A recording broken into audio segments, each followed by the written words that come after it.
संभल में 33 निजी स्कूलों पर 1-1 लाख का जुर्माना। निजी प्रकाशकों की किताबें थोपने पर प्रशासन की सख्त कार्रवाई।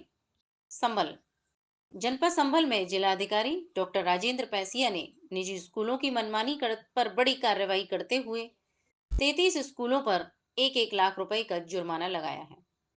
यह दंड स्कूलों द्वारा निजी प्रकाशकों की किताबें छात्रों पर थोपने और विशेष दुकानों से ही खरीदने के लिए मजबूर करने के मामले में लगाया गया है। जिलाधिकारी ने बताया कि सीबीएसई और आईसीएसई से संबद्ध स्कूलों में उपयोग हो रही पुस्तकों की जांच कराई गई थी।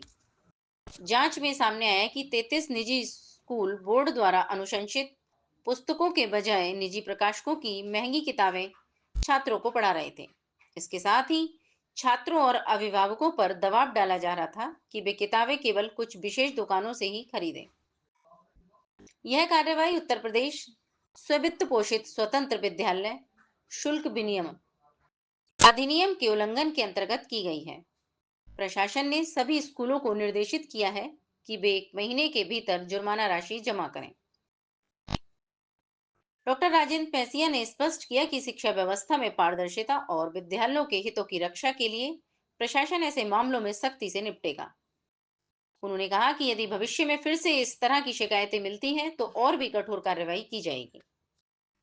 गत वर्ष इसमें निरंतर शिकायतें आ रही थी, तो हमने गत वर्ष भी सभी विद्यालयों को सचेत किया था और इसके बाद भी हमने एक बैठक बुलाई और बैठक में सभी सीबीएसई और आईसीएसई एफिलिएटेड विद्यालयों को बुलाया और उनको हमने सचेत किया कि 1 सप्ताह के अंदर या तो आप एनसीईआरटी की पुस्तकें लगाइए, अन्यथा बाहर के प्रकाशक की पुस्तकें नहीं लगाएंगे, क्योंकि जो अगस्त 2024 का जियो है उसमें स्पष्ट लिखा है कि कक्षा 1 से 8 तक स्ट्रांगली एडवाइज्ड फॉर एनसीईआरटी और कक्षा 9 से 12 तक 100% आपको एनसीईआरटी की पुस्तकें लगानी है। लेकिन उसके बाद भी निजी प्रकाशकों की कहीं कहीं 1 और कहीं कहीं 2 मूल पुस्तकों के रूप में और संदर्भ पुस्तकों के रूप में बहुत सारी पुस्तकें लगाई जा रही थी। तो हमने 12 अप्रैल 2025 को सभी अधिकारियों को सभी विद्यालयों में भेजा और 17 अप्रैल 2025 को जो जिला शुल्क नियामक समिति है, जिसको डिस्ट्रिक्ट फी रेगुलेटरी कमेटी बोलते हैं, डीएफआरसी संभल, उनके द्वारा इसका परीक्षण किया गया। परीक्षण के बाद कुल 34 में से 31 विद्यालयों का पाया गया कि वे या तो चिन्हित बुक सेलर से पाठ्य पुस्तकें क्रय कर रहे हैं या कहीं अपने ही कैंपस के अंदर बुक स्टोर उन्होंने बना रखा है। तो इसलिए हमने जो उत्तर प्रदेश स्व-वित्त पोषित स्वतंत्र विद्यालय शुल्क विनियमन अधिनियम 2018 के अध्याय 2 की धारा 8 की उपधारा 10 क के अंतर्गत किसी भी विद्यालय के द्वारा ऐसा पाया जाने पर प्रथम चरण में रुपए 1 लाख का अर्थदंड का प्रावधान है, दूसरे चरण में रुपए 5 लाख के दंड का प्रावधान है और तीसरे चरण में उनकी मान्यता भी रद्द हो सकती है। उसके अतिरिक्त बहुत से विद्यालयों के द्वारा अतिरिक्त शुल्क भी लिया जा रहा है, क्योंकि नियम ये है कि प्रत्येक वर्ष 5% जिसमें महंगाई भत्ता के साथ वो फ्लक्चुएट होगा, तो उससे अधिक फ़ी नहीं बढ़ा सकते हैं।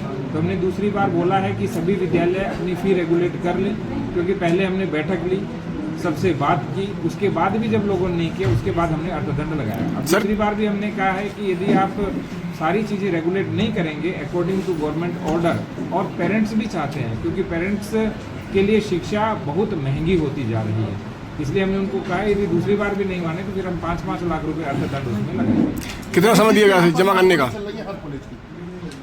देखिए, सभी विद्यालयों की हमने फी स्ट्रक्चर भी लिया है। 2022 से लेकर के 25 तक हर वर्ष कितनी वृद्धि हुई है, वो ऐसा नहीं है कि हमने केवल विद्यालयों से लिया है, वो हमने अभिभावकों से भी लिया है, व्यक्तिगत रूप से 2 से 3 अभिभावकों से बात करके। यदि अकॉर्डिंग टू रूल्स 5% से अधिक की फीस की वृद्धि है और जो उसमें महंगाई भत्ता ऐड कर दिया जाता है उससे अधिक फी की बढ़ोतरी हुई, तो एक बार हम उनको कम करने के लिए और वापस करने के लिए कहेंगे। यदि फिर भी नहीं करते हैं तो फिर 5 लाख रुपए का अर्थदंड दूसरी बार में लगाएंगे। सर, जिस तरह से तेजी से गर्मी का सितम बढ़ रहा है, वो एक वेन के अंदर 17 बच्चे स्कूल के जा रहे हैं, जबकि 8 या 9 बच्चे ही जा सकते हैं। क्लास में बच्चों की शिकायत अभिभावक करते हैं आके एक साथ हम आरटीओ के माध्यम से और हमारे ट्रैफिक पुलिस के माध्यम से और इसके साथ साथ डीआईएस के माध्यम से और बेसिक के जितने भी एबीएससी और बीएससी हैं उनके माध्यम से कराएंगे। कितना समय दिया गया सर? ग्रीष्मकाल को देखते हुए हमने जो विद्यालय का समय है वो 1 घंटा कम किया है, वो आपको संज्ञान में होगा। सुबह आधा घंटे पहले किया है और दोपहर में 1 घंटा कम किया है। तो बच्चे 7:30 से लेकर के 12:30 तक ही रहते हैं, ताकि ग्रीष्मकाल का दुष्प्रभाव बच्चों पर न पड़े। सर ये पेनल्टी जमा करने के लिए कितना समय मिला है? अभी हमने उनको खाता संख्या दी है और 1 महीने में वो अपनी पेनल्टी जमा करें, और यदि नहीं जमा करते हैं तो फिर दोबारा हम उनसे कहेंगे कि आप पेनल्टी 100% जमा करें। सर, एक कोर्स बच्चों ने